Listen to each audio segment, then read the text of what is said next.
Hello everybody and welcome to today's show of Banter Blitz.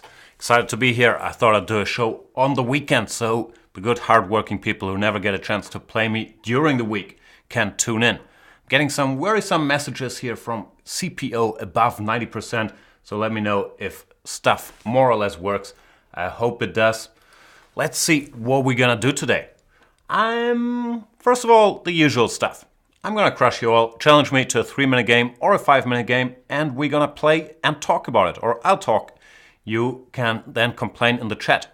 That's pretty much the format. Else, what's been going on? I went to the movies last night. I watched The Revenant, and I had very high expectations for that one. It has Leonardo DiCaprio, whom I like, Tom Hardy, who I think is a great actor as well, and it's done by this guy Iñárritu, who did Birdman, the movie that won the Oscars last year, which I thought was a great movie. Very disappointed by The Revenant. I don't know what's wrong with it, but I don't want to spoil too much.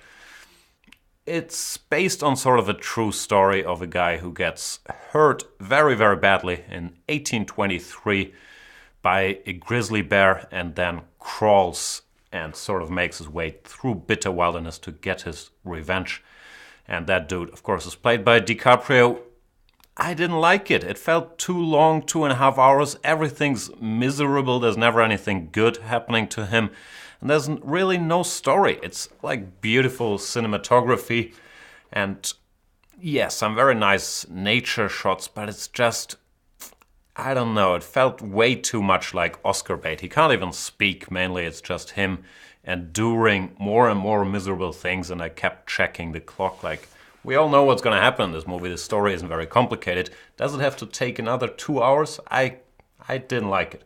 Speaking of taking another 2 hours, let's get this show rolling. Let's see if it works. Let me check in with the chat. Normally I forget to switch on the sound, or we have some echo or lag or something's going on. Nah, looks like chat works. People do like Tom Hardy, me too. I love Warriors. Not a very popular movie, I'm not sure if you guys have seen it. But yeah, I like everything Tom Hardy's done. I love Mad Max too. I hope Mad Max wins the Oscars. I don't think it will. I guess Spotlight is gonna win. That would be fun to have a movie like Mad Max win that one. So, what was I trying to do? Oh yeah, I was trying to start a Blitz game. Let's see if we have any challenges. As usual, I play pretty much whomever I want. I will give slight preference to people I haven't played yet, but I will choose very much randomly. And it looks like, no, we got a little issue. I'm playing, but the board is not there, but I can fix that with all my tech savvy. It's gonna take, like maybe, how long is it gonna take? 8 seconds? Let's see how tech savvy I really am. Problem is my clock is running, so this is a huge advantage for Homer P, who I am playing. And yeah, I know there's no board, I'll get to it in a second. See, there's the board. Not supposed to be here. Oh man, I should really prepare for these shows once in my life. But, not gonna be able to do it.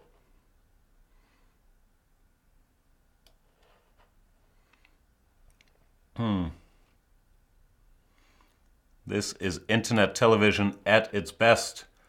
Homer P is complaining, is it a bug? It's not really a bug, it's more stupidity on the part of the showrunner. Might be a bug, I'm not sure why the board isn't there, but we sort of have it now. Let me adjust it.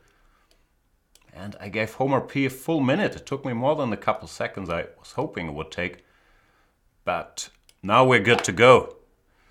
Time odds, 148. Spend 1 minute 11 seconds on the move to d4. Little too much. He plays whatever this stuff is called, the Old Indian. e4 is slightly better for white. I've always had a soft spot for this setup with Bishop g5, Queen c2, which I don't think is anything special, but it's something I like. I learned it, I think, from some very old books, some very old Kasparov game I was studying. And Homer P seems to be very motivated to delay short castle, so I can't checkmate him there, which is unfair. But I'll try to do something else. My phone is making noises in the background. I'm not sure how much more time I can lose. My phone has developed this new, very annoying quality that it starts whatever podcast I'm listening to by itself. I don't know how it does it, but it really bothers me. I have to switch it off. It really annoys me. Why does it do that?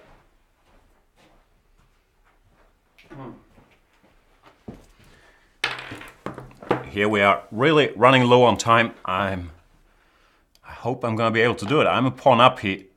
Blundered or sacrificed, I'm not sure which one, but I'm leaning on the side of blundered, the h7 pawn, so the position should be good for me. But as I said, time is always a factor, especially in blitz.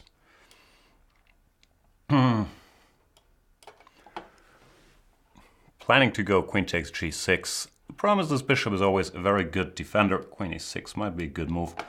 Let's see.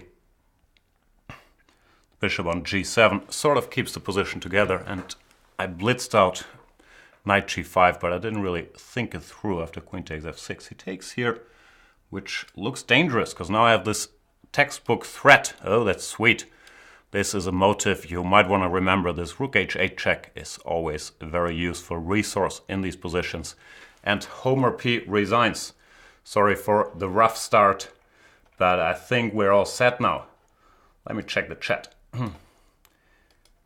Anyone else with very choppy video, or is it just me? Yeah, let me know. I'm getting some strange messages here. CPU above, whatever, 80%, which normally is assigned to very little bit. If it's too bad, I'm going to restart. But for now, I'm going to keep rolling and hope for the best. I'm not sure what's going on. I don't have that much stuff open, do I? We shall find out. So yeah, where was I? Oh yeah, I cut out this board. I was bitching about The Revenant.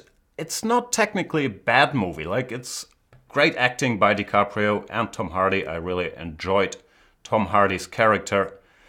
But it just doesn't have enough of a story, and it's too grim. Like, this character is called, what's his name? Hugh Glass. And I think it's kind of based on a true story, but they made up a lot of stuff around it to make it into a movie, because there really isn't much story except for an incredible feat of being a survivor. And yeah, it didn't do it for me. It did do it for me that I won this first game, and I'll move on to the next one though. Let's play against Tommaso Tordi. Tommaso Tordi from Italy. This all still looks a little messed up. I have some New Year's resolutions, which I told you about to, yeah, slightly improve the design of this stuff. Like today it's a mess because I cut it out here in a hurry. But to make things a little better looking, now I understand what's going on. I don't actually, but yeah, now stuff is back. Yeah, add some colors to this. I think there's a little too much white on the screen, so I'm talking to the tech and design people who are smarter than me at this stuff. And probably we're gonna have a new fancy layout soon. I also have the resolution to wear less neckties. I feel I've been overdoing the necktie thing a little bit, but I still enjoy them for the bigger events, the live commentary and so on, and I'll certainly bring them out once in a while. Against Tommaso, we're playing, what's this called? A Scotch Gambit? I never know what's called, but I know what I'm doing. After c3, d takes c is very risky because of bishop f7, but knight f6 transposes to this line, which is supposed to be pretty harmless from the black point of view. After bishop d2, the safest is what I'm playing here, takes on d5, giving white an isolated pawn. And the problem from a practical perspective is that here, arguably best play for both sides is queen b3, knight a5, queen a4 check, knight c6, queen b3, knight a5, which doesn't happen here, so I don't have to deviate. After queen b3, I would have played knight ce7, but then white has some chances to put up some pressure. So instead, Tommaso went for natural development, but now I should be reasonably comfortable. I could go bishop g4, which looks nice. I'm also tempted by this move, attacking the d4 pawn and planning to take on c4, depending on which one he allows me to do. We shall find out. He goes bishop d3, and I can't see anything wrong with grabbing a pawn. And I might have mentioned this in a previous show, but a pawn is a pawn, and normally it's a good idea to take them. Bishop h7 does not win the queen because his knight is on d2. So things are looking all right. Knight f3. Could get very greedy here and grab another pawn, which is a little risky. Bishop h7 has to be taken into account. King h7, knight g5. Doesn't look like it works though, so I will do some excessive greed and go queen b2. Queen f6 or queen f4 was a more I'm not sure if more reasonable, but less greedy way to play. But I thought we might get some action here after bishop h7, king h7, knight g5, king g8, queen h5, and then bishop f5. Instead he starts with knight g5, also fairly reasonable. I'm slightly worried here, but I don't see a way to get checkmated after h6, so not that worried yet. Bishop h7, king h8, and if knight f7 I can take either h7 or f7. Queen h5 looks like a logical move when I should not take on g5 because I get checkmated, but should do anything else really. We'll think once we get there. Still, yeah, it is a little scary. And that's the price you get for reckless pawn grabbing. Play queen h5. Promise I would like to play queen f6 to get at least one piece back into defense, but then knight h7 bothers me. So how far can I push my luck here? Let's keep pushing it. I need some defenders.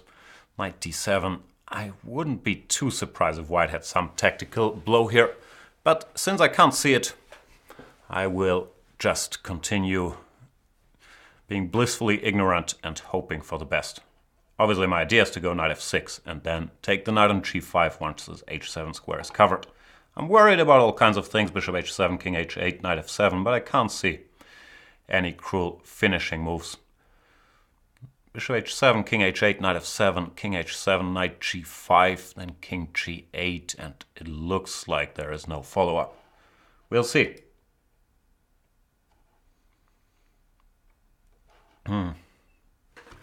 Tommaso spending a lot of time here, also looking for tricks. I can't figure them out. Sometimes queen f7 works in such positions, but not on this one. Rook e8. Rook e8 could be an interesting try. But knight e4 doesn't look like that's where the money's at. I'll try to exchange his knight. I am 2 pawns up after all. And if I can eliminate potential attackers, that should be good news. Queen f3 is a good move. Now if knight takes e4, queen takes e4, he keeps some initiative going. But I believe I should be able to defend here. Objectively, he still has some compensation. Rook b1, bishop c4. But there is also the good old plan B, the fact that he has 2 seconds left, which might decide the outcome here. And Tommaso Tordi lost on time. Sorry, Tommaso.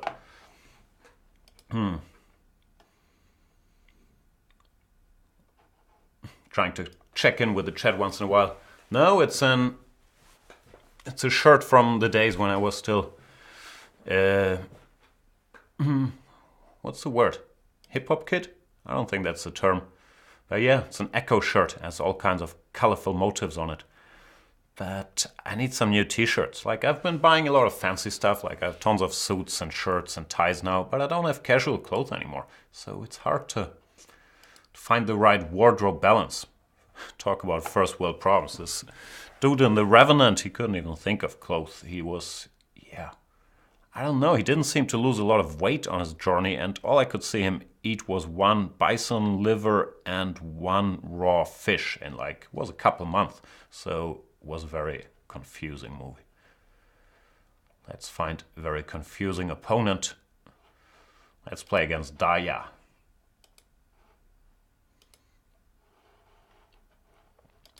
Here's Daya from Germany, goes for 1 c4. And I shall go for the humble move e6. I believe e5 is a critical way to play. But I've been working on this d4 repertoire series for black, and in order to fit everything without having to learn too much, I like to transpose to sort of Catalanish positions after c4, and the way to do that is to go 1 e6, then d5, knight f6, and play this kind of stuff. Now d4 is a direct transposition to the Catalan. White can go knight f3, which has his own body of theory. D takes c4 is one of the main moves here. But I like playing simple chess, go bishop e7 castles, and white can still either transpose to the Catalan mainline, where I'm very booked up after doing my series, or he can go for a move like b3 here, which I don't think is that dangerous, and black plays c5, knight c6, and I consider that to be very close to equality, if not equal. And he goes d4, we are in Catalan mainline territory after d takes c4, Main move here is queen c2, knight e5, also very interesting option. Let's see what Daya comes up with.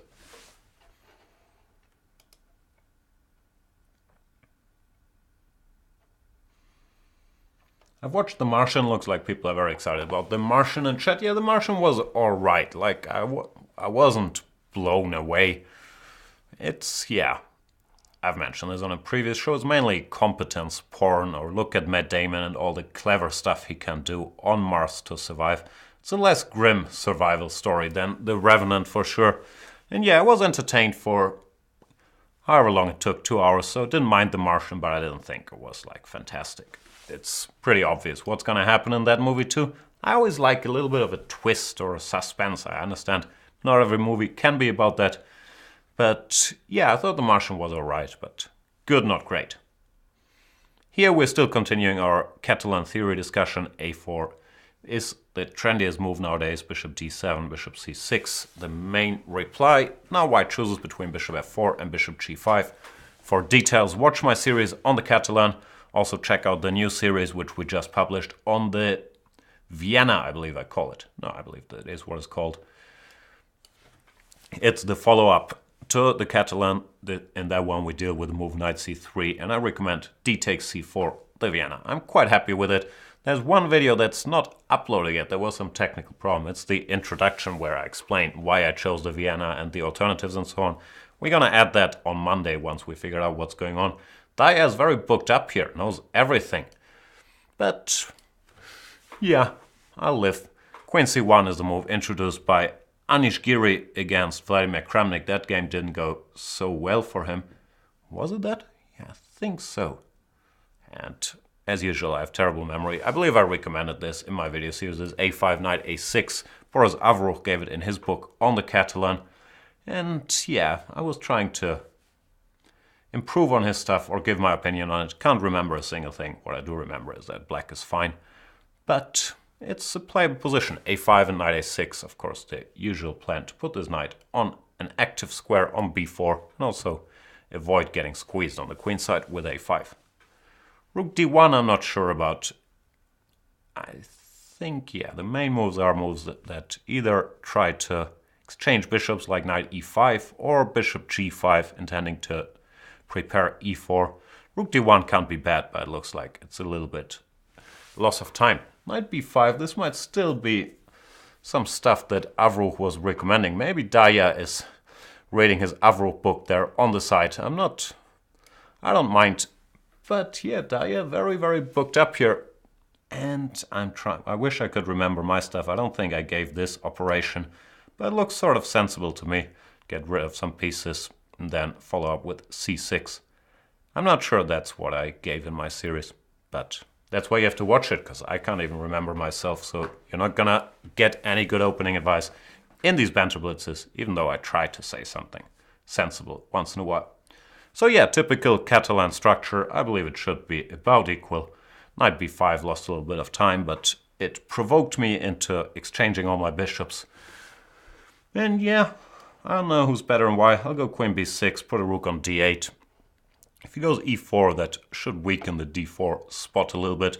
Well, if he goes e3, it's going to be hard for white to come up with an active plan. Then I'll go rook d8, rook d7, another rook to d8, maybe one day c5 or knight d5. Equal position. I haven't seen Pawn Sacrifice. There's some talk in the chat about the Fischer movie Pawn Sacrifice. Most people who've seen it say, yeah, it's not terrible, but it's not must-watch for chess players. Like, I've seen these Fischer documentaries and so on, and of course read a lot about the guy. So yeah, I didn't really feel the need to watch it. I was listening to one podcast.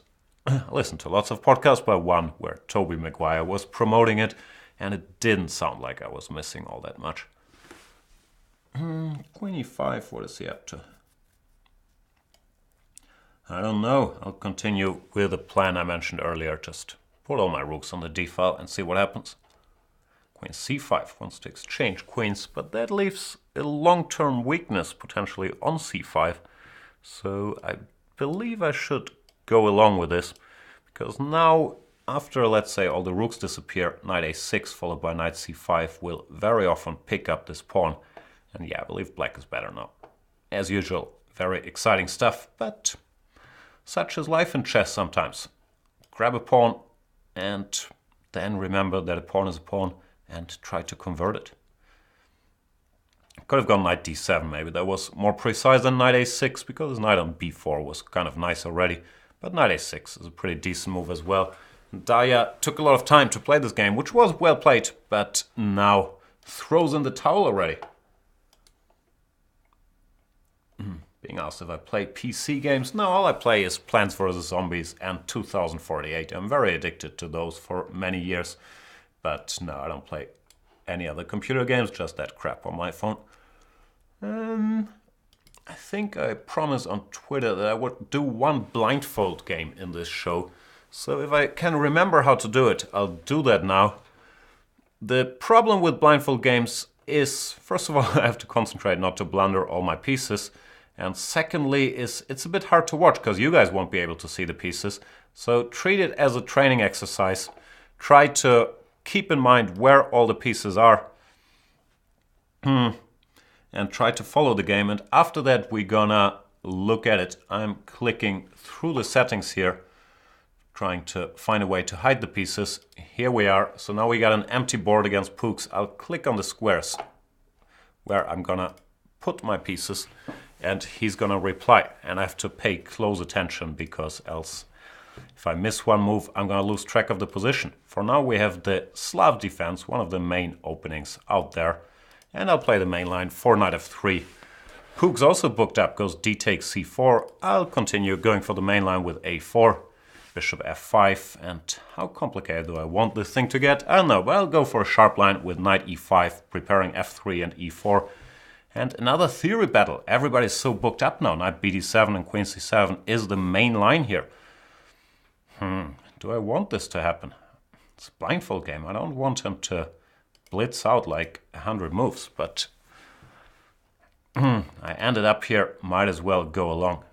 d e5, knight e5, bishop f4. All of this heavy theory, and he's blitzing out the moves. Clearly familiar with it. Bishop g2. Now there's long castles, or g5, f6 also possible. f6 I don't have great recollection of, to be honest with you. But I'll castle. Can't be too wrong to castle. Now he goes g5. What is this stuff? Not sure I remember any details about this line. Looks like Pooks is better prepared than me. But what to do? Gotta continue the game. I'll take on e5. Maybe knight takes e5 is a better move. I'm honestly not sure. Knight takes e5, I'll take again. He's going to take with a queen. And I'll go a5. That's a typical technique for these positions. Threatening a6 to soften up his long diagonal. And yeah, not obvious to me. I think a6 would be a normal move here. Black can't castle queenside just yet because I'm controlling that d-file. He's blocking it by bishop d6, but that allows me to go a6, which should cause some upheaval. I don't know what that word means, but it sounds good. In the black ranks. And yeah, I believe he's in trouble now. Goes queen back to e7.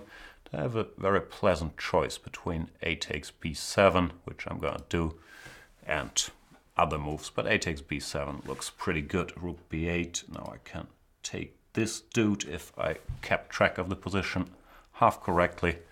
King f7. And many good options. I don't know what the fastest way is.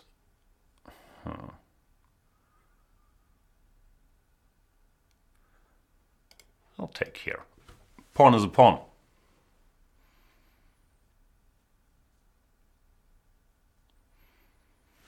Rook d8, fair enough. Let's give another check. Never hurts to give a check, unless it's bad.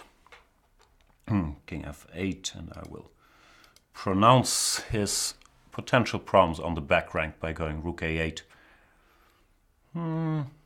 Yeah, the position is winning, but of course I do have to remember where all the pieces are.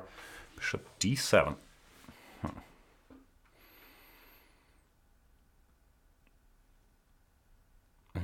Everything's good. What's the fastest? I'll just take. Queen takes, and let's bring the other rook.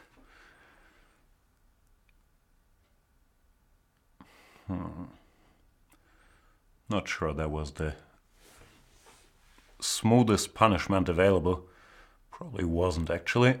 But I'm still winning, so I shouldn't despair too much.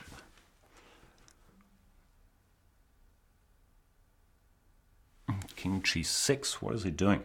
Oh, he's trying to get his king out of the line of fire. I need to find a way to finish this game. Don't see one. I'll centralize.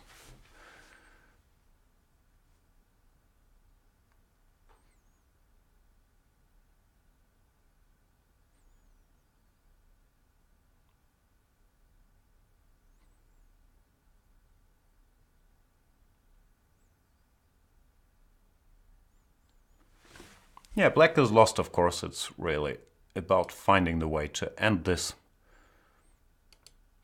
Exchange queens. Problem is rook b8, bishop b8, still not game over. Yeah, I've been messing around. Silly me, I might have to re-win this game. Or is there something direct? No, I don't think there is. Playing terribly. Man.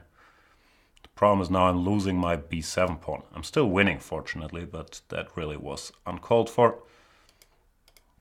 The good news is I still know more or less where all the pieces are, but I'm not very proud of my handling of the position.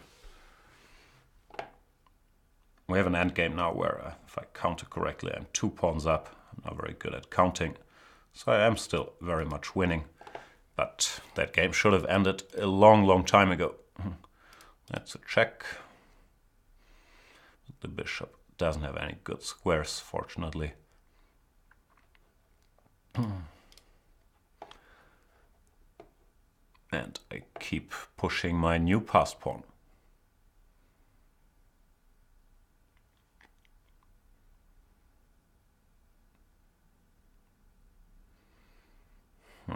Do I want to go b6 or can I play more cunningly? I don't know. I think I'll just wait for a move, improve my king a little bit. Not all that much black can do. He also has to defend his weakness on f6. So yeah, he is totally lost, but I could have finished that game a lot more quickly.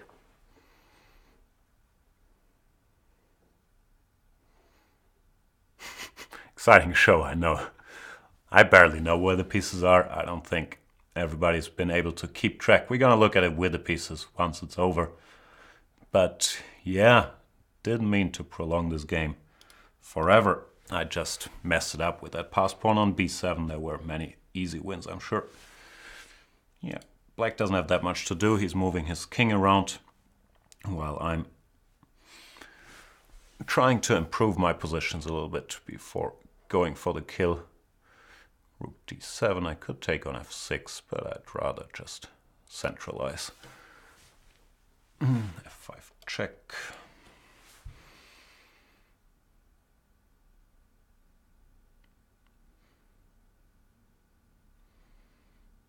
Really not a textbook game for technical play, this one.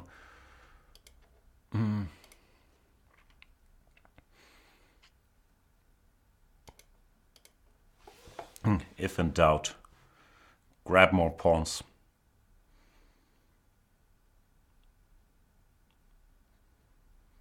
Rook g7.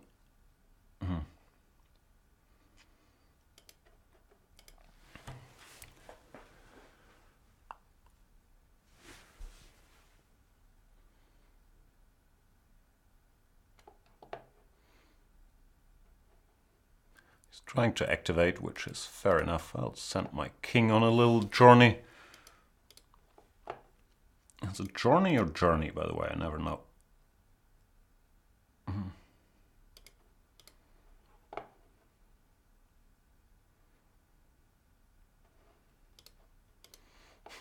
Really just making random moves. It's kind of sad.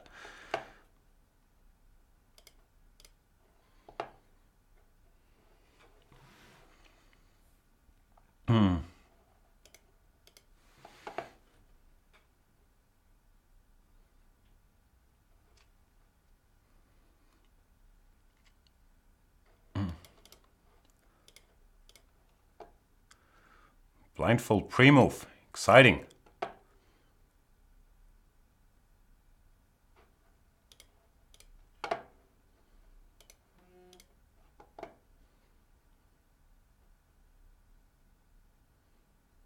And Poogs resigns. That was, yeah. I was winning and I had the position the whole game, but at some point, yeah, I started panicking a little bit about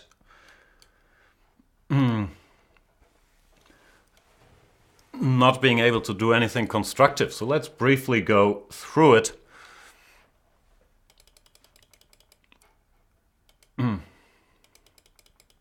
All of this stuff is pretty much theory. Here, f6 I'm sure has been played after castles, g5 I couldn't recall. I don't think that's the main line. They play knight c5 along castles here, which is messy. g5, maybe knight e5 is a critical move here, I wasn't sure. But what I did looked half sensible, a5. Here black should really play a6 to stop me from breaking a structure. Here after a6 I'm pretty much winning already. So far so good, but now I started messing around and missed like 800 easy wins. I'm sure after bishop d7. Well, must be plenty. The way I did it was not convincing at all. But the position remained winning all the way. It's an endgame. Couple pawns up, where once again my technique was not impressive, but I think I kept enough control so that nothing too bad could ever happen to me, except for losing on time, because here I started missing mates, but no, not missing mates, but not finding mates. But fortunately for me, Poogs resigned here when I picked up the piece. Yeah, this blindfold, it's not that tough to do, but one has to concentrate a lot. And yeah, sorry if that was too boring, but problem with the stream. Some people are saying stream is down. Is the stream down?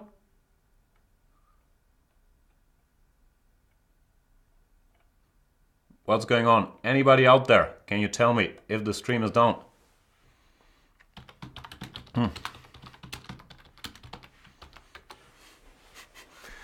Looks like during all the action, the stream disappeared. That's weird.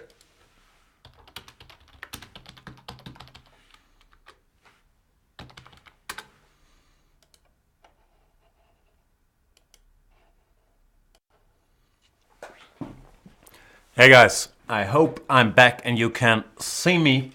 I don't know what was going on. As I said, I was getting some worrisome messages from my computer and the internet has been a little bad around the office. I can switch to the other internet line we have if these problems remain. But let me know if you can see me again. After already not being able to see the board in my spectacular blindfold efforts, looked like the stream disappeared. Let's see if we are back. What would these shows be if everything ran smoothly without the anxiety of, am I able to reach the good people out there? Okay, looks like we're back. Apologies for that. I'm not quite sure what happened, but I do hope things will run smoothly now, and I'll keep a closer eye on the chat. I sort of had to ignore it because I was playing blindfold, and if he makes a move on the board, which I can't see, then I don't have many chances to stay in the game. So we're gonna move back to watching the board and all. In the part that you guys probably couldn't see, I was praising myself for, being a great genius blindfold player and winning that game. Moving on, let's play someone. I don't know whom. Let's play Ando. Ando from Australia. Premium member, and I shall go e4 against him very brazenly. Is that a word?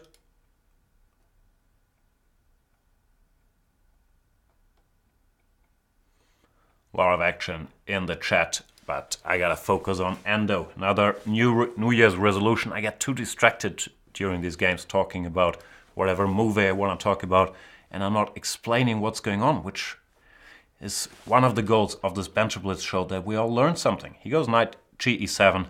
I'm out of book, but how good can this be? Some people go d4 here or not. Knight c3 or fancy stuff. Well, I'll just play c3. And we get some very normal Spanish against this bishop d7 stuff. very often play can transpose to some King's Indian structures should white ever choose to go d5 and exchange bishops on d7. We get some King's Indian sort of position. There was something else I liked here, but I can't really recall. That's a problem with not being an e4 player. Sidelines I'm not very booked up in. I'll take here. That structure is a little closer to my heart than the King's Indian structure, but I don't think this is the critical move. White shouldn't release attention just yet. Probably, I don't know, a move like h3 is the way to go. I remember there in some line d takes e5 was a good move, but here I have the feeling that I haven't accomplished all that much. Like, you could hope to be slightly better after bishop e5. I might want to go bishop h6, but after d e5 it is very, very little. My pieces are slightly better than the black pieces. The bishop on g7 is sort of, not ideally placed, staring at his own pawn, but of course it's hard to claim a serious edge here. Wondering if I should throw in some rook to d1, but I don't think I should. He would just go queen c7, so I'm gonna get some pieces out and play standard long-term stuff. a4, I want to get the knight to a3 and c4 without being bothered by c5, and I want to enjoy the fact that his bishop and his knight are a little misplaced, so yeah, his position is a bit unpleasant for black. Not end of the world unpleasant, but slightly awkward to defend, and it says he's disconnected, which, wouldn't be the ideal finish of the game, but he's back. Endo is back all the way to Australia. The advances of modern technology, like that's a 22-hour flight and I can play him here in real time. Not gonna argue this is the only place where you can play him, but still strange if you think about it. Don't want to go all philosophical on you. We've had the internet for enough years that we're used to this stuff, I would guess, but it's still cool. Queen c7. Promise he plays well. I'll go knight c4. And it's hard for black to find good squares for his pieces. A move like knight c8 comes to mind in order to go knight d6. But both these guys are not where they would like to be, and that's why black is worse. Well, I have 1,000 useful moves to improve my position. a5, a3, rook d1. For black, it's not so obvious what he should be doing. He could think about b6 just to stop me from going a5. But it's very much my kind of position. Small advantage, no risk. His pieces are a little limited. I like it. And I've played this structure countless times out of the purge. So I do feel at home here. He's going b6, which is a good move, though. I feel less at home now. I'll play a3, see what he does next. Sometimes it's good old do not hurry principle in positions where you're a little better. Don't make black's life too easy by revealing the hand instead. Maneuver a little bit, but he's found some very sensible moves, and I'm not sure I should keep being so proud of what I've been doing. Not obvious how to improve. Well, he's played good moves. Rook d7, now he's going to go rook d8. And he's neutralized a part of my advantage. Can't see anything better than exchanging those rooks as well. I'm still slightly better because his minor pieces are the problem pieces, but clearly black has made progress here, while I really haven't. Nah, I've played badly. Still gonna grind this out somehow, but it's not the model game that I was hoping for it to be. He keeps doing very sensible things now. He can't go knight d6 yet because I would pin him, but he could start with, even king f8 is decent. I was thinking about doing the same thing, centralizing my king to cover some squares on the d file, so I have a bit more freedom with the queen. And now the knight goes to d6. He's playing well. He's playing better than me, frankly. I don't want to exchange knights, but with a knight on d6, one big part of his problems is solved. Improving that knight I still think, maybe I'm crazy, I still think I'm slightly better because I can generate some tension on the queen side, and there are some potential weaknesses, but he keeps playing very logically. f5 now, trying to create some counterplay. f5 is always a little double-edged though, because it also weakens the pawn on e5 long term. But so far, yeah, after the opening, Ando's played a great game, and there's not much I can critique. Still, here comes the next wave. I want to go c5 and get to these, or a5, but probably c5, get to these weaknesses on the king side.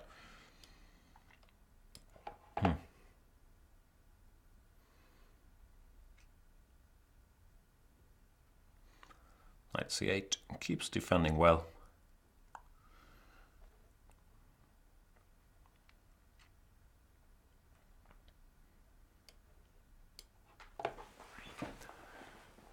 Not sure. It looks like black should be on the verge of collapse, but he's still hanging around. So let's probe a little here, see what happens. Yeah, one factor is still this bishop being a little out of play. He's defended very well, and now bishop f8, that factor is also becoming less and less, but I do still have these pawn weaknesses now to give me hope for the future. And now I might be threatening queen takes c8, transposing to a winning endgame. I'll recapture here. Maybe queen takes c8 won, but I feel like there's no rush. It's gonna be very hard to stop.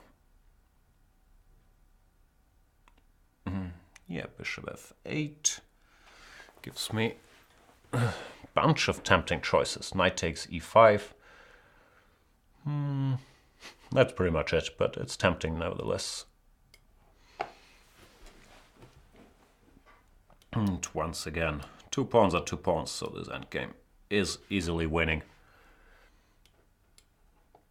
Good defense by Ando, but I did manage to get to some of his weaknesses, and yeah, here it's not much to talk about. It's too many pawns. And Ando resigns. Good game though. Let's see if the show is still on. I should also make the chat window bigger. Some qualified questions. What's your score against Kasparov? It's 0-0.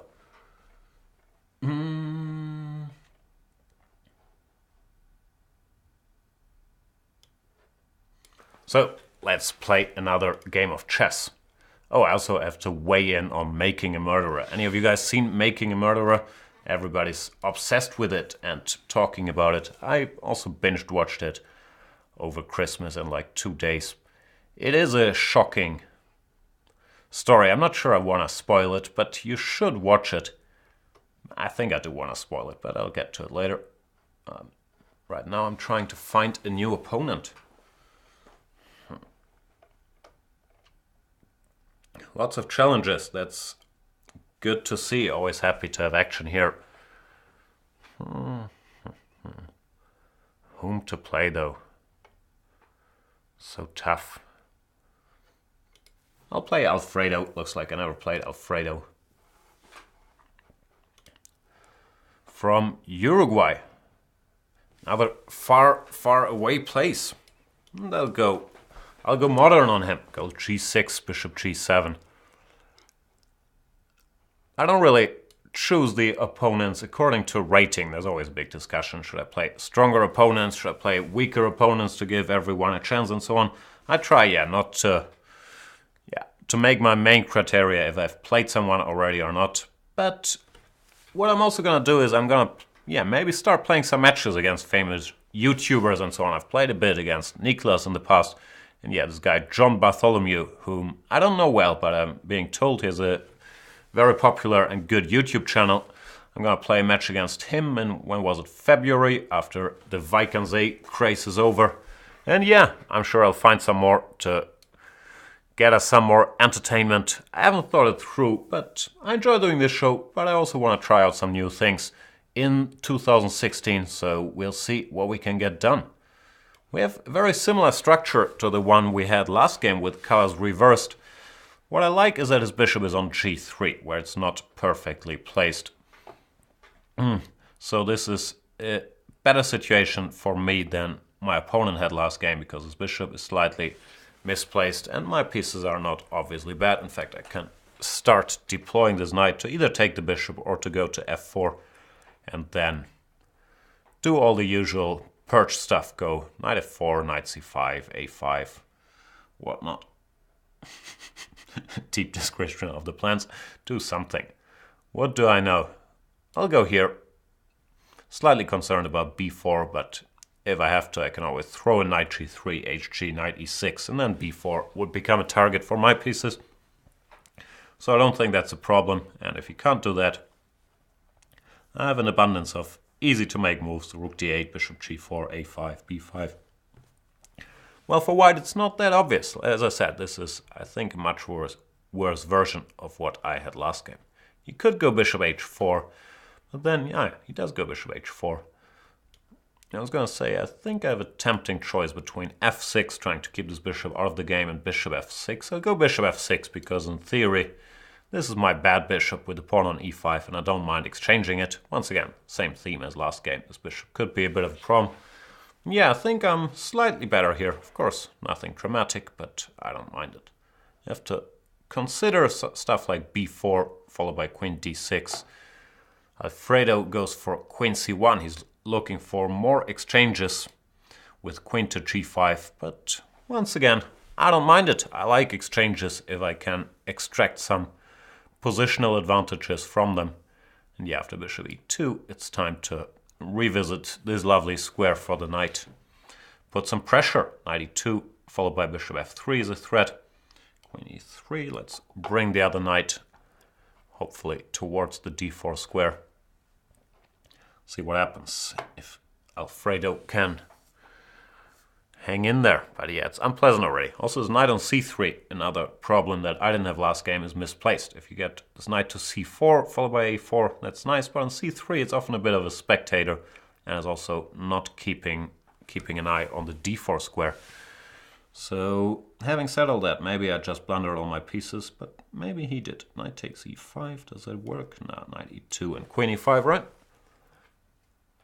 Yeah, I don't think it works, but his position was already maybe not beyond repair, but very, very unpleasant to play. And this, at the very least, it's very creative. f3 and g4, he's going to win his piece back. The problem is the position that remains is not going to be very good, but it's still a very cute solution for a position that had a lot of problems. So kudos to Alfredo.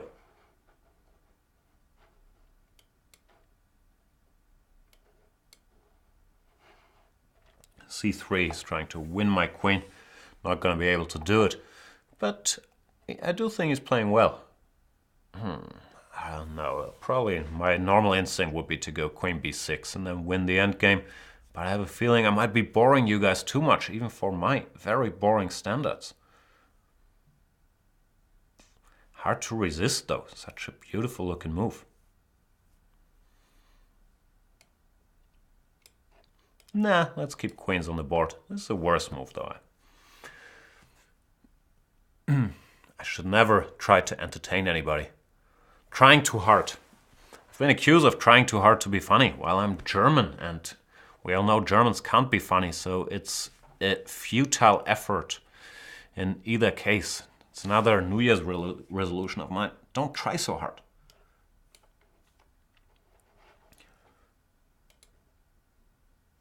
What's going on? More problems in the stream? If the stream is dead, they should announce it, so I can only read half of the chat.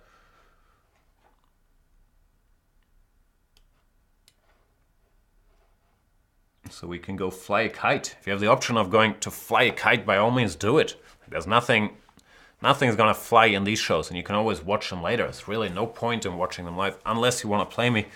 No, that's not true. I'm happy that people come and watch them live. But yeah, flying a kite sounds fun. I could take on g5, then h4. I don't know. That's another thing on my resolutions list. Like, in these positions where I kind of know I'm gonna win, like, first of all, I have to stay more focused, and also I should make an effort to explain things that are going on a little more clearly. Like, too often I switch topics, talk about making a murderer. Do I think Stephen Avery was framed? I absolutely do. Do I think he's guilty? Yeah, I think he's probably guilty as well. So, yeah, don't do that. Instead, focus on rook d8. And is there any counterplay after takes followed by queen b8 check? Or is queen takes f7 an idea? I don't think it is. Rook f7. Yeah, tough to keep the balance.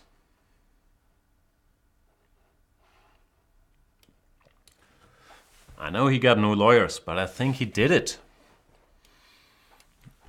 He was clearly framed, like the key, and we could argue about stuff with the car and so on, but there's still overwhelming evidence against him, and also profile-wise, like he's been up to a lot of bad stuff. In the series, he looked very, very sympathetic, and yeah, couldn't help but rooting for the guy. But I don't know, I read up on this a lot, and I do think that he's very likely guilty. Another discussion is, should he be in jail, because I don't think his guilt was proven beyond a reasonable doubt. So it's a very tricky topic, and I'm still thinking about it. But the documentary, of course, was a bit one-sided because they had a story to tell. If I was a betting man, and if I would know, obviously, I would say he's probably guilty. But yeah, check it out. It's fascinating, and the insights you get into the US justice system and all these villainous characters really in the justice system, like the state attorney and this defense lawyer for this poor kid, Len. I mean, they're punished enough with all the abuse they're getting on social media now. But yeah, it's shocking and it's worth a watch. A little too long, but it should have been 6 episodes, not 10.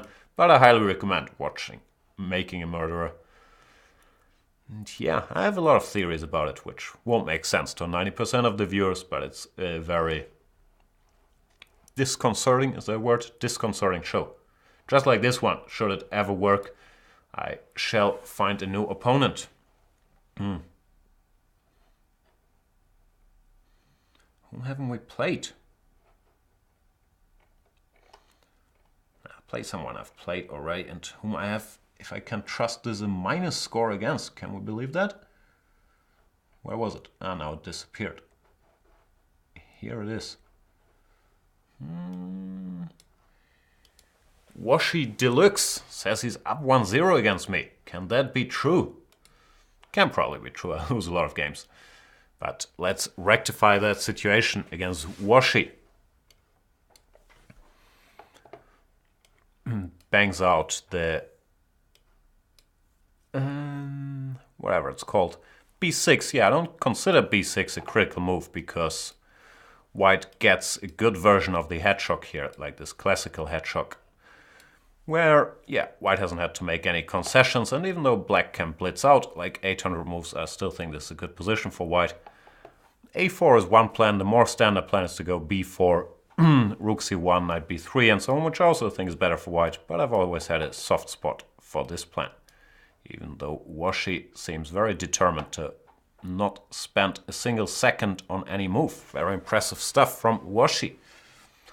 Let's see how it goes, though. I do believe white is a little better here.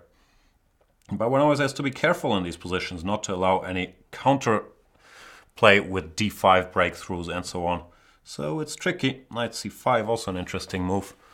Time to start thinking a little bit. Not too long, though. And go here. My idea is to just go b4 to drive this knight away. And d1 sometimes is a pretty reasonable square for our knights in these structures. He could go knight b3, but then I can take and take on a6 if I'm not mistaken. So it looked sensible to me.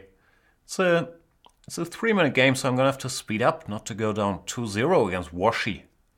Let's see what happens. He goes knight b3, which, yeah, positionally is correct, but I thought I can grab a pawn. d5. But isn't the endgame quite good for me? Not sure what Washi had in mind here. Well, I can take here for starters. And I shall. Yeah, that didn't work out so well. I equalized the scores, yay me. And yeah, it's just an unpleasant line for black, in my humble opinion. Down again? Really? I don't trust all of you guys. So if someone can still see me, I'm gonna continue the show. But I'm not sure what's going on. We've had internet troubles in the office for a while now. I can switch to a different line if I really have to. But it says perfect streaming here now, so I'll continue rambling. We shall find out. Who else is here? Mario Weissenberger. Let's play against Mario.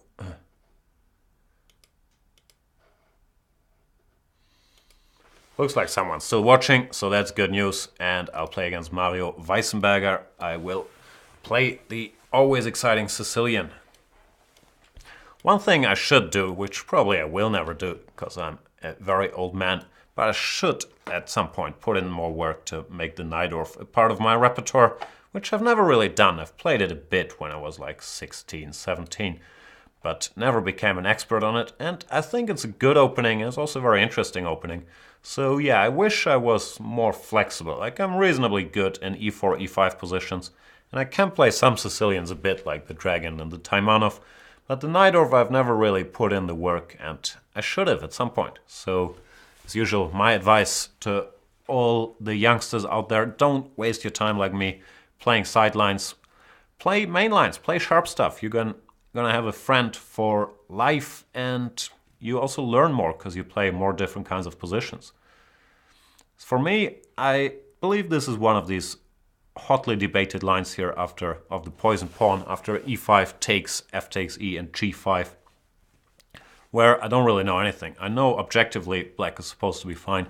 I know Wei Yi recently won a nice game against Aryshchenko, but that's pretty much the extent of my knowledge. f5 I'm also not familiar with. Do you go knight c6 here? There's some f5 lines where you go knight c6, but I'm not sure if this is one of them. What alternatives do I have? Bishop e7 and takes, bishop c4. Is that a problem? See, it's tough to play these positions without knowing anything. I'll play knight c6. Could lead to some very strange positions I was thinking about after fe, knight takes c6, b takes c, and e5, something like that. e5, d takes e5, and very messy stuff. I'm, not sure if this is theory. In this move order, if he goes fe now, I can maybe go bishop e6, so I thought he should have started with fe, but this is all guesswork on my part.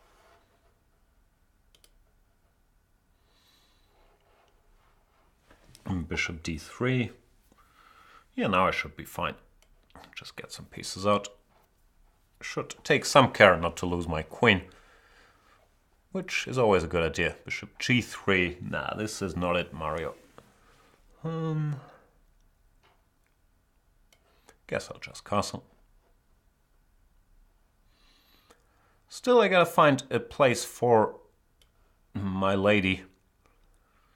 I think I can still go queen a5. Always important to double check not to run into any knight d5 tricks, but the queen on d2 is loose, so no problems there. Bishop e1 is actually a pretty decent move, trying to embarrass the queen there and also preparing knight d5 tricks. And in some of these lines you have some move repetitions, which I don't want, of course, with queen c5, bishop f2 and so on. So instead I'll go passive here for lack of a better option and go queen c7. When maybe as some compensation, but I got all my pieces out. I'm still a pawn up, so the opening should have gone well. Mario is going for checkmate. I'll encourage him a little bit.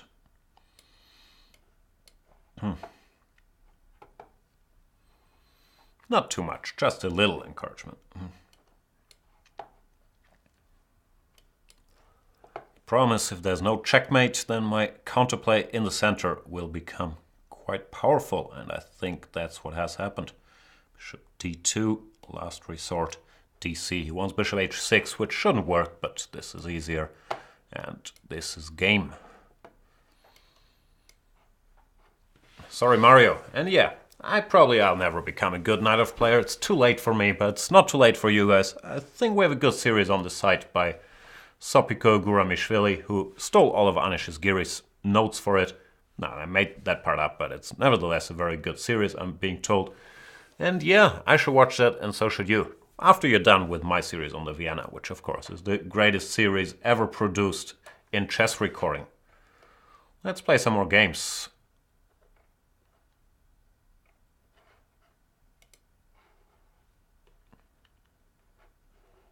Let's play against AM Echoes.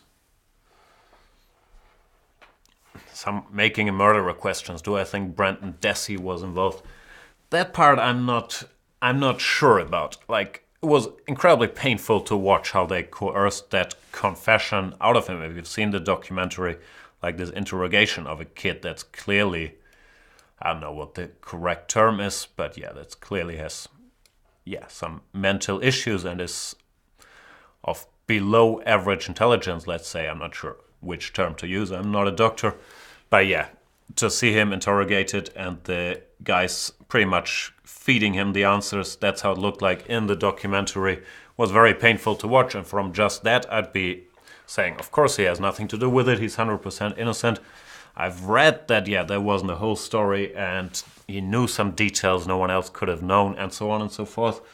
But since there was zero evidence and that confession, obviously from what I've seen, looked completely coerced, it's very hard to believe there's enough grounds to find him guilty.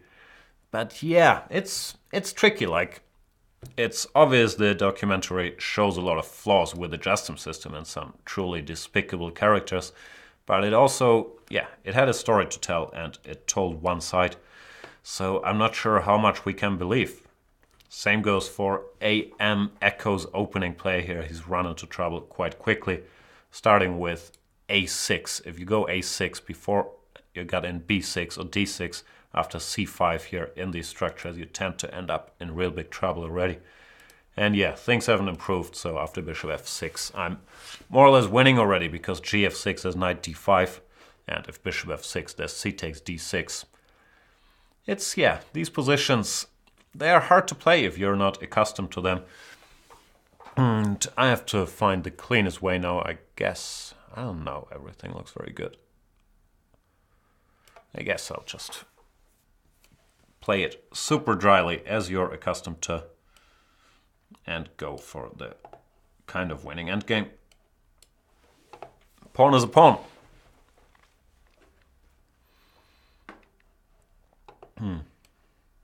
Sorry for all the making a murderer talk. Watch it if you haven't seen it. It is spectacular and hotly debated. A lot of people have very different opinions. For me, is there problems with the system? Absolutely. Are there despicable characters? Absolutely. And I don't mean the guy's convicted. But do I think there's a very good chance they're guilty, especially Stephen Avery? Absolutely. Knight B8, very deep. I don't know, I'm winning. It's always hard to make the right moves when winning. Abundance of choices. If in doubt, grab pawns is really my mantra. I was going to say develop some more pieces, but I don't believe in that. I believe in pawn grabbing, and I'm going to go after the b7 pawn with everything I've got. And I've got enough to win it. AM Echoes, this has not been a fun game for him so far, because, out of the gate, under pressure.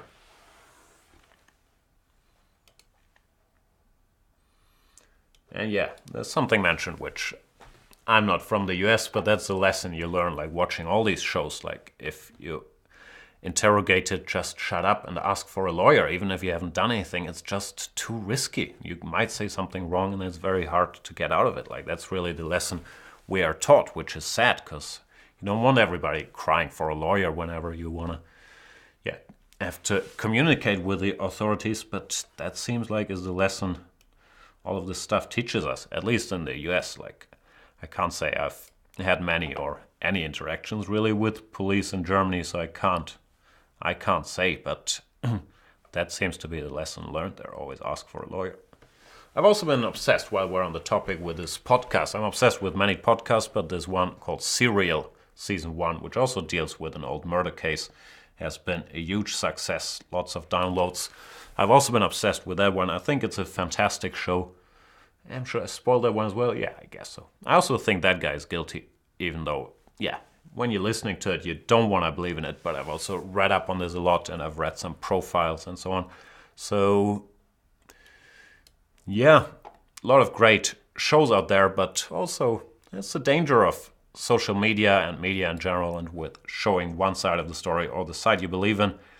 Like, you never know what's true and what's not. What is true is that I'm totally winning here. And AM Echoes could resign with a pretty clear conscience. Now he does. that went wrong early in the game. Being asked if I bought the shirt in LA. No, it's a really old shirt. I might have bought it in the States. I might have bought it in Vegas. I think I bought it in Vegas, yeah. But a long, long time ago. I don't buy t-shirts anymore. All I buy is shirts now. I have like hundreds not, but I have lots and lots of dress shirts. I'm running out of t-shirts. I have to do a wardrobe do-over. Whom do we play? That's another big question.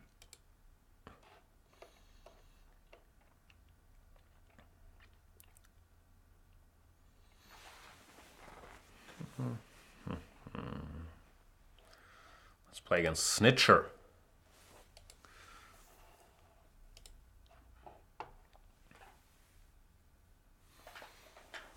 Not sure if Snitcher is a snitch. Hey, if he was a snitch, he probably wouldn't have to call for his lawyer when interrogated by the police. He would gladly sell them the information, but Snitcher might mean something totally different. And yeah, another position I'm not very familiar with. B3 here, but how bad can it be? Let's get the bishop out. E3, knight f6, and we get some sort of, whatever they call this, the Torre attack reversed. Sure, I've played this position once or twice. Here, bishop h5 looks logical, bishop f3 also looks logical. I'll take, which, yeah, normally I love my bishops, but in this position I think it can be justified because black wins some time for development. It's the bad bishop on paper. And so on and so forth. Now the equalizing move would be bishop a3, and I'm not sure I want to do it because it's a little dry. It's the best move, however. Always a conflict. Yeah, can't get out of my skin, I'll do it, but it sort of makes the game a little more boring. Still, in these positions after queen e7, it's always worth for white keeping an eye out for bishop a3, and should he stop it with a3, or for black to take it into consideration. cd5 is a mistake, like not a huge mistake, but this structure with the bishop on f3 is now very nice for white, and now that he's committed to this, I can change plans. Now I want to keep the bishops on the board because this bishop on b2 is not very active, to put it mildly. I guess you should go knight c5 when I have a tempting choice between knight takes c5 and bishop e5, which is slightly better for me, or just ignoring the knight. He goes knight c3, but then I can go here, I would guess. And yeah, now this is really a problem. Like in this Karlsbad structure, you want the bishop outside of your pawn chain, else don't go cd5. Not sure if knight e4 was correct. Now he could actually go bishop e4 and maybe d5, trying to get some life into this bishop, but I'm still better here. After knight e2, I can go knight f6, try to bring the knight around here. No, this hasn't gone well for Snitcher. Should have kept his mouth shut. b4, gimme. All my strategy talk, if you give me a free pawn, I'm still not gonna hesitate for a second. And yeah, this hasn't really improved white's position. He got the square on g3 for his knight, but so what? And he's still in real big trouble. We can exchange his knight, but he's still gonna end up with a bad bishop against a good knight and a pawn down, so not a lot of fun. Do I go for the attack? Nah, later. Let's first defend stuff. Rook e7 provokes a4. I'm not sure I should have done that. At least it gives his bishop some potential hope, but the position itself is pretty much hopeless, even if you don't blunder the queen. To rub it in, because I'm a bad person, I'm going to go rook g6, threatening mate, and now take it. But I could have taken it immediately, which is what a class act would have done. Yeah, that went pretty smoothly, but cd5 in that structure really is an instructive mistake in my opinion. Don't do that. Like here after cd5, ed5, at the very least now get rid of the bishops, because now if I can keep them, this bishop is really going to be a problem. But even then, the structure is much easier to play for black, so that went wrong. Being asked about Fiona. Fiona started here a week ago, and I'm sure she can tell you herself what she's going to be up to. She's certainly going to be involved very shortly in the Vike commentary. We're going to have a lot of action in Chess 24 land. Artur Yusupov is coming. I'm going to record 2 video series with him. It's really going to be his video series, his material. I'll just keep him company and ask dumb questions. At the same time, unfortunately, at the same time, there's going to be Vaikansei starting. I think I'm going to do commentary in the first couple rounds with Fiona. Then a couple days, it's going to be Fiona and someone else while Artur is here. And then our boy Peter Svidler is coming for not only the grand finale, for most of it actually, from round 6 till 13 is going to be Peter and me, and I'm sure we'll have Fiona involved in the show in some capacity as well. So yeah, Vike is going to be a lot of fun and big challenge. We're trying to do a good show from the Hamburg studio, and I'm very much looking forward to it. Obviously, I love working with Peter. He's not only a great commentator, but he also shares most of my cultural references, so that's going to be tons of fun. He's very good at chess, so normally I'll just shut up and let him do the analyzing and make jokes, but I'm very much looking forward to that. Also looking forward to playing another game. Whom do I play? A lot of challenges, which is great. Probably should do more shows on weekends, but I'm so lazy. Oh, we have a female grandmaster, Christina Feuser. Let's play her. WGM. And yeah, don't worry, the board will get adjusted at some point. Here we are. If Chris Feuser is here, goes knight f3. I'll go d5, simple-minded. That I am. And g3. Once again, yeah, many systems possible here. In an effort to stay consistent with my Catalan repertoire, I've recently been doing this, and here after d4, transposing to the Catalan. Of course, many other options. And second time today we see this line. Seems like it's very popular out there. The problem from Black's point of view is that White is very solid. And it's hard to generate winning chances in some of these positions. This is one of them. But such is life sometimes with Black. She's following a trendy line, the game between, I wish I could remember, Elyanov and Nakamura, is that it?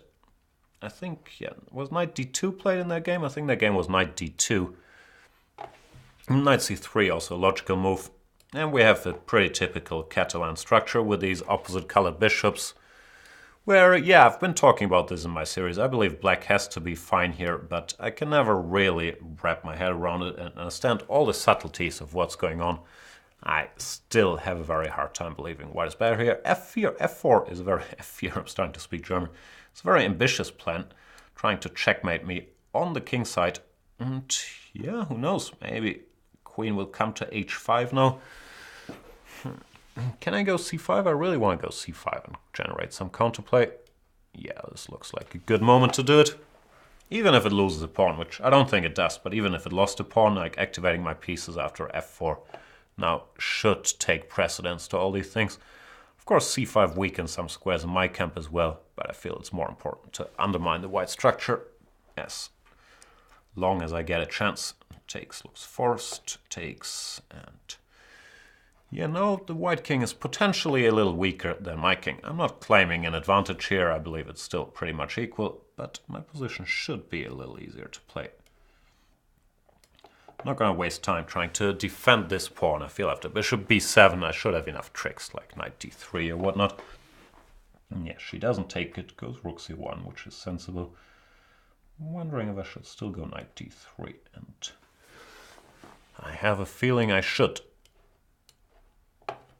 Because at least for temporarily this rook on c1 is going to be half pinned, and after takes, which is forced, rook takes, now knight a2 or knight e2 can be met with grabbing e3.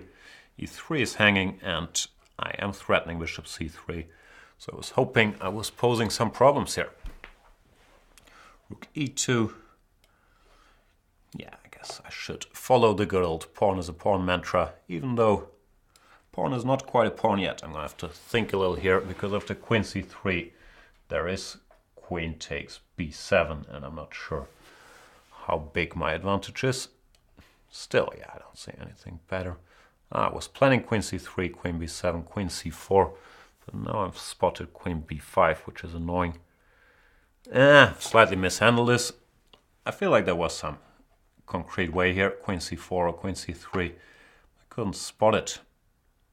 b6 feels slightly off topic. I'm still a little better because I can either occupy the d-file or grab a pawn, or ideally both.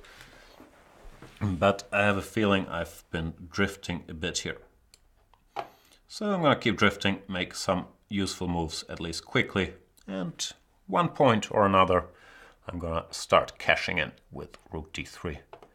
But first I wanted some comfortable squares for my army.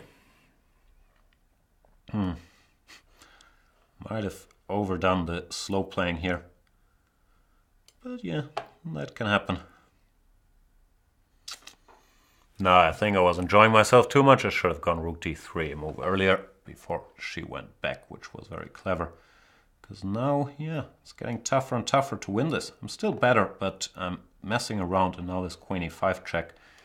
And I'm not sure this is winning. It's obviously black is better, but if it's winning or not, you never know. Still, I will be pawn up, and e5 is going to be another weakness, so it should be good winning chances. But is it winning? h4, I wish I had any clue how to do such things. Do I go g5 or do I go h5? I don't know.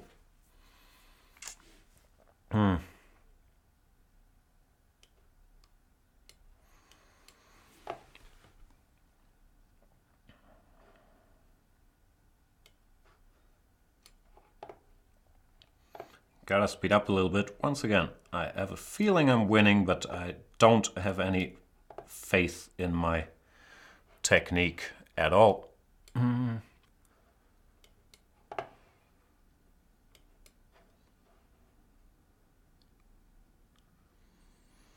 Point is now rook f7 doesn't work because I can then move my rook and queen. Well, if that doesn't work, I can bring my king for a little trip. King f2 always loses because of rook h1. So yeah, this rook ending looks bad. Oof, tough fight, but worked out in the end. And yeah, the endgame should have been winning, but I'm not quite sure if my technique was very exemplary there. Let's play someone else. I'm already getting tired, but no, we're like 1 hour 20 in.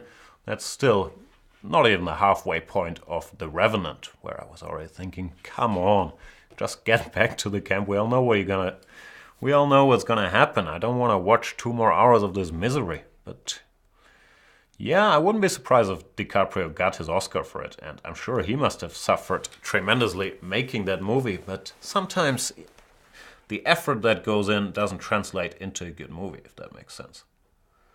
I'll play Filipino, even though I think Filipino really is German. By the way, for all the Germans, the German version of my new series, The Vienna, is also done and recorded. It's in whatever we call post-production, making sure stuff is okay. And it should come out on Monday, if we're lucky. Monday or Tuesday, very early next week. The Spanish, I don't know what to do. Let's play what I normally do. The good old Marshall. Marshall Bravestar. What is Marshall Bravestar? I don't even know. I'm just talking. It's some cartoon series for kids. Which one is Marshall Bravestar? Is he the one with the horse with the gun? Help me out here. This is an important topic. I'll check the chat. Is Marshall Bravestar the guy who had the horse that could stand and speak and shoot? Or is that something else?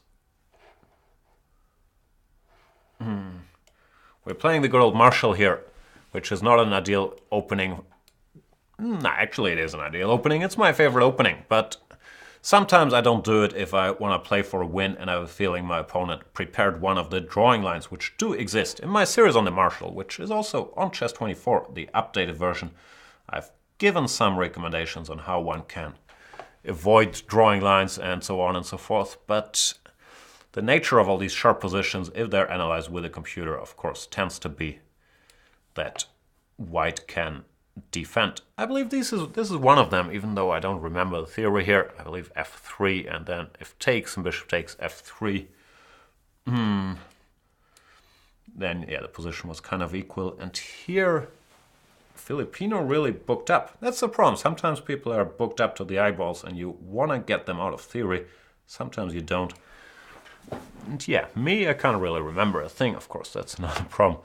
Knight f4 here. Did knight f4 work? I don't want to go too crazy. Wish I could remember. This might be one of these positions where knight f4 or bishop takes f4 actually worked. But I honestly can't remember.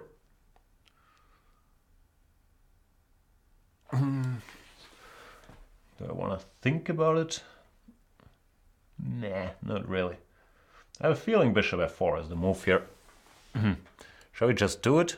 Let's just do it.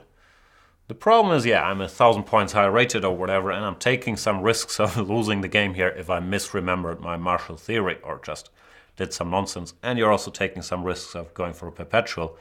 That's why I meant, like, sometimes, even though the martial is a good opening, it's not a great idea against lower rated players if I'm not prepared for the game. Many ifs and so on and so forth. But yeah, I'm not sure if I know what I'm doing here. Knight e4 looks sensible. Let's go for the maximum mess possible. Nah, f5 just bishop f4, right? That's no good. Oh boy. Famous world-leading martial expert Jan Gustafsson. Blundering stuff all over the place. Should remember those things. But I don't. Check out my series, I'm sure I talk about this in excruciating detail. And I'll check my notes after I'm done with this video.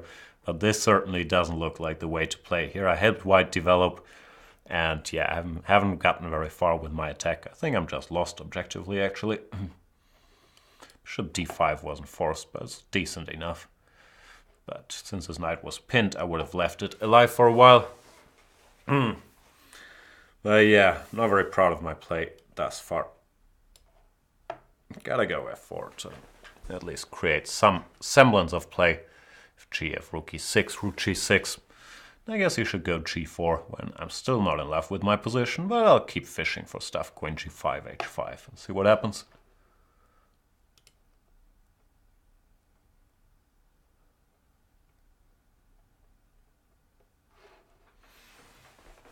Someone mentions d3 is normally played in the martial. Yeah, d3 is more popular at top level nowadays, but d4 still has a huge body of theory and work. And I used to be a serious expert in all this stuff, and I still, well, at least my notes still are. I still think I do know how to play all these martial lines, but if you don't play them for a while, you gotta refresh memory, and that's...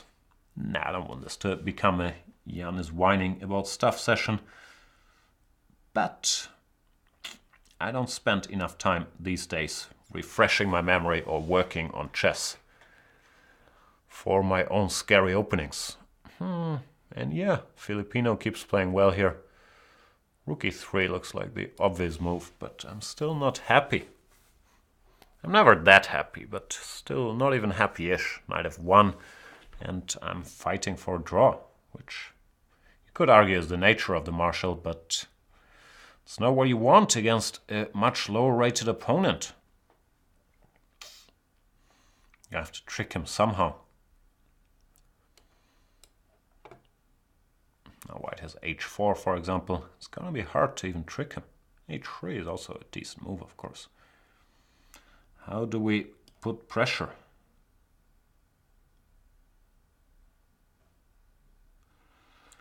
I don't know. I don't see it. Might not be able to do it. I have to win on time somehow. Filipino spending a lot of time on every move, but so far it's been a good investment because he's certainly outplayed me. Decent drawing chances here, as mentioned, but no more than that. I'll go h4 just because I'm still trying to fish for a win and I want to go queen f4, queen g3. But now there's also plenty potential perpetuals. My king isn't that safe, like queen f5, queen g3. I'm not sure I have more than a perpetual. And a move like king h1 is also... Oh no, sorry, king h1 drops f3. Yeah, maybe I am asking some questions, but not happy.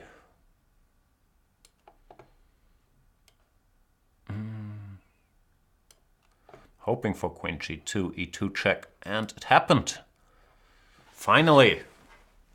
Milk.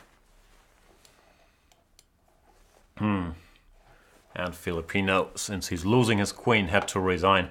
Yeah, I'm gonna have to read up on my marshal. I know this line is nothing for white, but who knows why? I should know that, but rook takes the 8, I can't recall details. We'll find out, or I'll find out. If you want to find out, you can check out my series. I'm pretty sure I talked about it. Let's play like 2 more games. I think I've covered all the topics I carefully prepared for today on the way here, right? We've talked about the Revenant. Not great. We've talked about making a murderer. Great, but yeah, I'm not so sure about all the innocent petitions out there, even though I'm not sure they should have been convicted, either of them. What else have I seen? I've seen The Last Kingdom, which Svidler told me to watch. It's alright, it's like Vikings. It literally is Vikings, but there's a show called Vikings that is very similar. But yeah, I was entertained for a couple hours, so not blaming Svidler for it. It was pretty good, like not must-watch TV, but pretty good. Story of young Utrecht and his shifting loyalties between the Vikings and the English, and in the end we all learned a valuable lesson about integrity and loyalty and what it means growing up when Vikings and Englishmen are killing each other. I don't know what we're supposed to have learned, but it was entertaining. Else, yeah, no, not that much TV. Recently, I've been very addicted to podcasts, as I've mentioned. I'm listening to all kinds of stuff. I've listened to this Serial Season 1. And there's some podcasts I listen to pretty much regularly. None of them talks about the Berlin, but yeah, WTF with Mark Maron, The Adam Carolla Show, Nerdist, Comedy Bang Bang. A lot of stuff out there and only so many hours in the day. A lot of Berlin lines to choose from as well.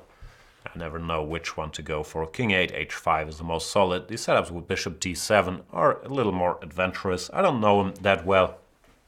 But it's a little more fun trying to bring the king over to the queen side and hoping that the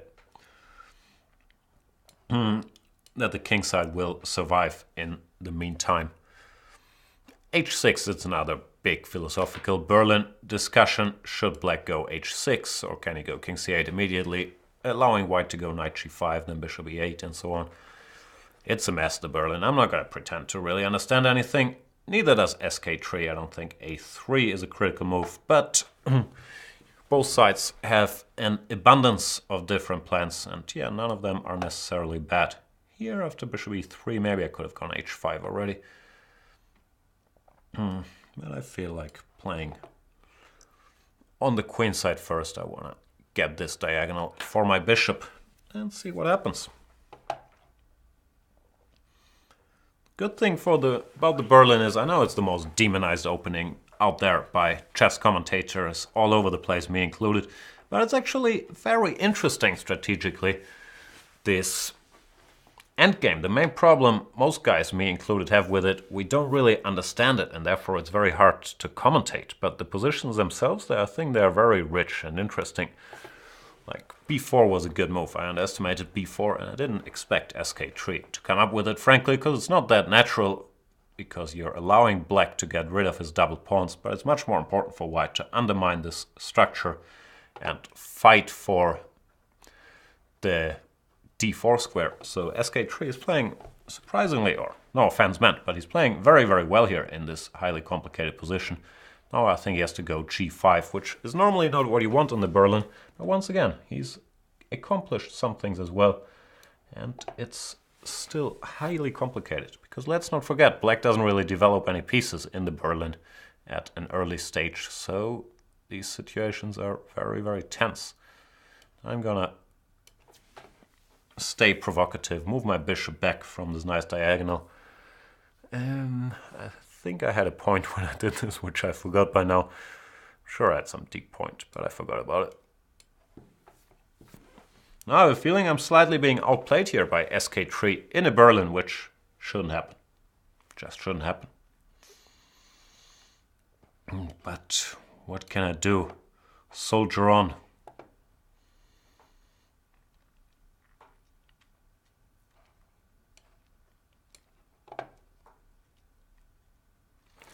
Try to pick up some material.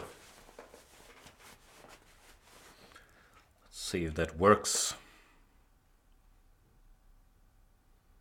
And it did work. SK3 resigns. Sorry, SK3. I'll play one more game against a randomly chosen opponent from my long list of challenges. Sorry I couldn't get to everybody, as is often the case. And then call it a day. We'll do another one very shortly. Next week, I believe. Miss Tactics, Sopiko Guramishvili, is going to be in Hamburg as well. And I'm sure she's going to do some shows from the studio, but I'll try to get in my Banter Blitzes. I won't try, I'll just do it. We just got to figure out the time. I'll do an opening clinic. We haven't had one for a long time, so I'll do one of those. If you have questions, especially about the series I just released, let me know. We're going to publish a news article at some point next week about the opening clinic. And I'll play Better Call Saul from Argentina, whom I think I tried to play in the last session, but there was some disconnection thing or whatever, or he wasn't there. And it looks like, once again, he might not be there. Come on, Saul. Gotta stay tuned.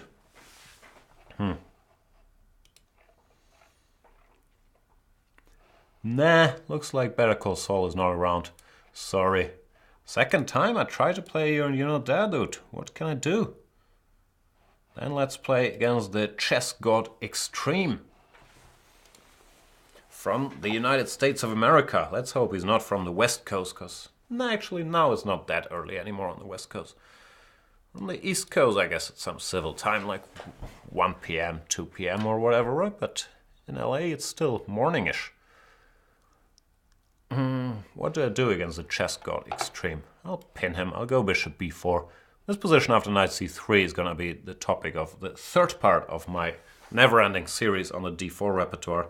I'm probably going to give d5, not bishop b4, even though I do believe bishop b4 is the best move.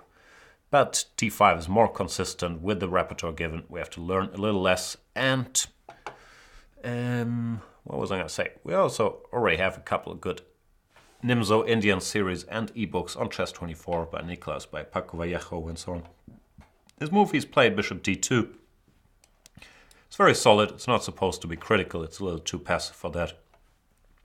But nothing particularly wrong with it either. Very hard for black to generate play after that. So let's see. a3 makes perfect sense. b takes c3. I don't like. Should take with a bishop. Then I would have gone knight e4 and then rook c1 or queen c2. Because now you have these double pawns and you don't have that much compensation for it because the bishop is passive on d2 and knight f3, bishop e2 is not a very ambitious setup. Normally if white accepts these double pawns, he's trying to grab space in the center very quickly. He's trying to get in f3, e4 to compensate for it, while here, it's just the double pawns for free. Knight d7 is a fine move. I could have played more ambitiously with knight c6, knight a5, but I think this is fine as well.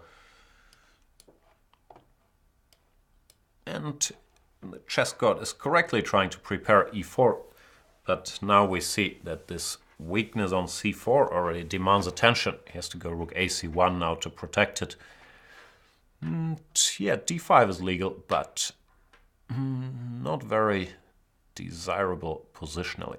I'm wondering if I should switch to concrete action or if I should keep things closed. Actually, d5 is a better move than I thought. I thought it's just bad at first sight, but it's not that simple.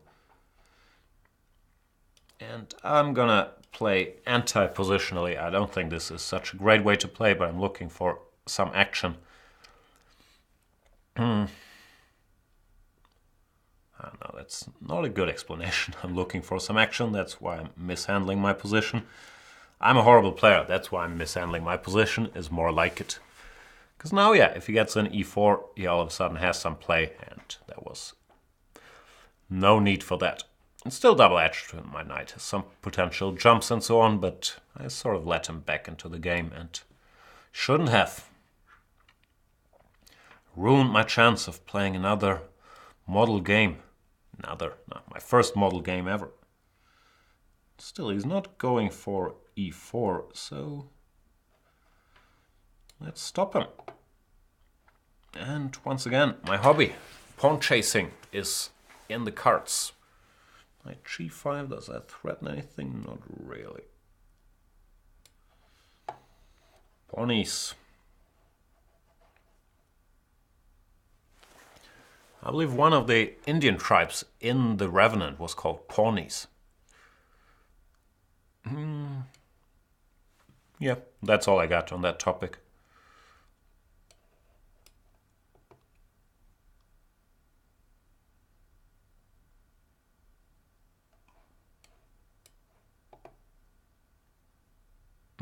More pawnies.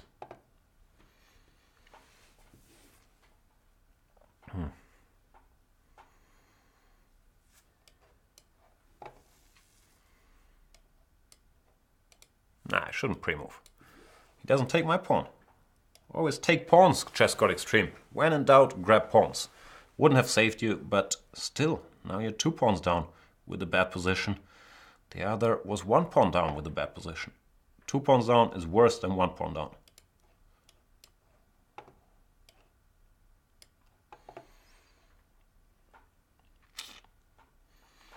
Could make it 3, but I don't want to.